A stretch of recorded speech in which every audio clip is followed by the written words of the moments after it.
Strong man is fire and brimstone today. Welcome back to Strong Man Personal Finance. My name is Christopher Belly. I'm a certified CPA accountant. I'm a long-term boglehead investor. I'm author of the book, Stop Being a Broke Loser. It's on Amazon. And I got to talk to any prospective National Aeronautics and Space Administration employees. Because, ladies and gentlemen, I don't know if you knew this, I used to work at NaSa. Are you a rocket scientist, strong man? No, I was an accountant. So, there's more jobs than just rocket scientist at NASA, okay? It's a federal government job. You know, you actually get really good pay for not having to know jack. You could just be an idiot and still get into NASA, you know, by happenstance and make a good salary. And you get a pension, and you get good health insurance and liberal leave policies. And it's freaking great. But there's one issue with NASA and with the federal government in general. And this is why I always encourage people to become self-employed. And this is why I have such a fire burning within me to build a business and be financially independent without having to, you know, gobble you-know-what at the workplace. Because I've had several experiences in my life that have just totally tainted my view of working for an employer, getting a W-2, and, you know, saving diligently and then retiring at 60 after spending your entire life working for some stupid organization. So let's talk about Strongman's greatest experience at NASA, okay? So when I first showed up, I was a Pathways intern, which means it's this program where if you're in college, you can actually work at NASA part-time, like over the summer and blah, blah, blah, blah, while you get your degree. And then when you get your degree, you have the opportunity to be converted into a full-time permanent position. So I was studying accounting. You know, I had just gotten divorced. I didn't have a freaking job. I was a loser. I actually was living with my parents. This is a long story. This is after I got divorced. But I quickly applied and got a job at NASA as a Pathways intern. So I was like, oh yeah, man, this is awesome. You know, I get to get a government job and eventually I'm going to get paid a lot of money and I get a pension and blah, blah, blah, blah. So I took the job and I moved to Hampton Roads, Virginia. I worked at NASA Langley. And when I showed up there, you know, I was excited. I was like, okay, this is going to be a great job. And, you know, I'm going to have this bright career in the government. And oh my God, did I have the most ridiculous, insane experience. So number one, I don't know if you guys knew this, but the vast majority of government employees are freaking lazy losers. Now, there are some good government employees. I'm not going to say they're all losers. So if you work for the government and you watch this, you know whether what camp you fall in. Either you're there just collecting your little check, doing the bare minimum, or you actually try. I'm not going to say they're all losers, but there are a lot of freaking losers in the government, and it is insane. Now, let me prove my point to you. So in the GS system, the government schedule system, there's the ranks of GS1 to GS15. And, you know, the higher GS, the more you get paid. And there's also a step system. So let's say you're a GS10 and you're step 1. Well, you get a certain amount of salary. If you're a GS10 step 2, you get a little bit higher salary.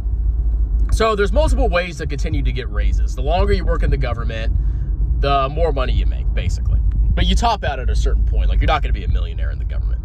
So anyway, I show up, and I'm a GS6, which is, like, super freaking low. I think I was the lowest rank in my finance department. And I was assigned to the travel office. Now, in the travel office, our job wasn't really accounting. It was to review and approve travel authorizations for people that, you know, were traveling on NASA business.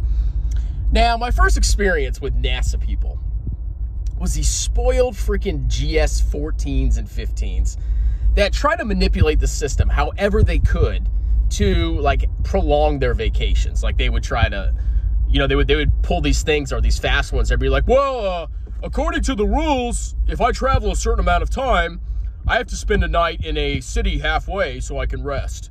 And of course, the city always happened to be like, you know, Madrid or Paris or, you know, somewhere where they could go on vacation.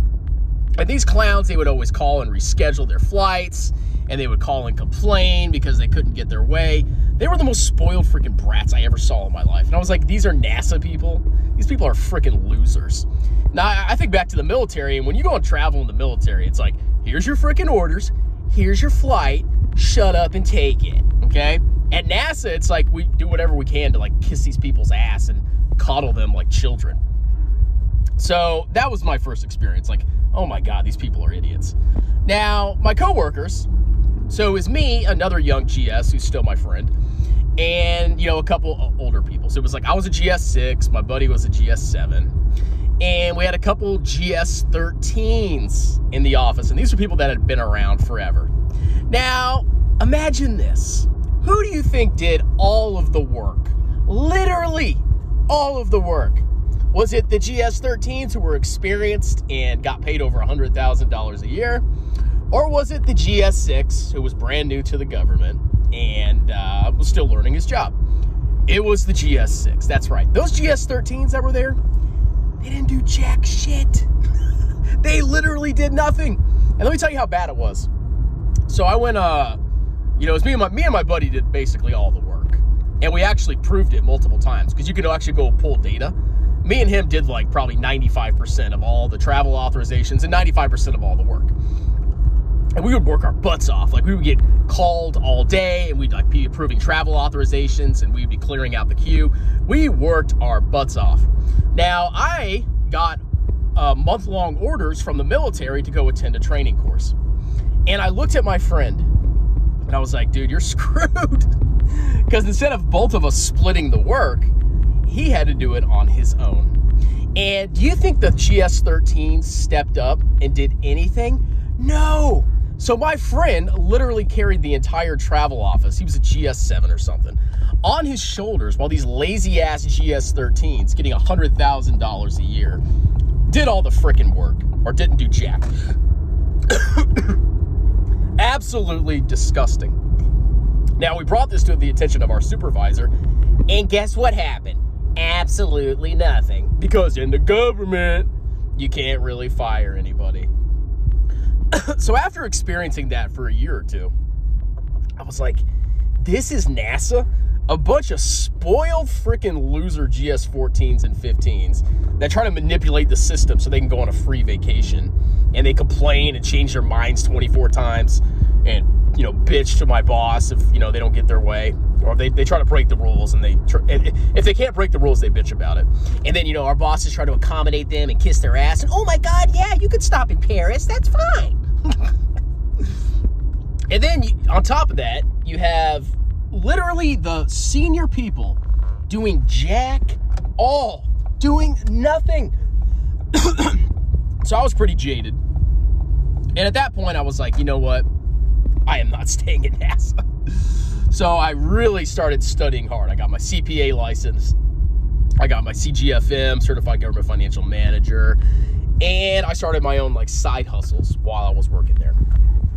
And eventually I got to the point where I made enough money from these side hustles where I didn't have to put up with these freaking losers.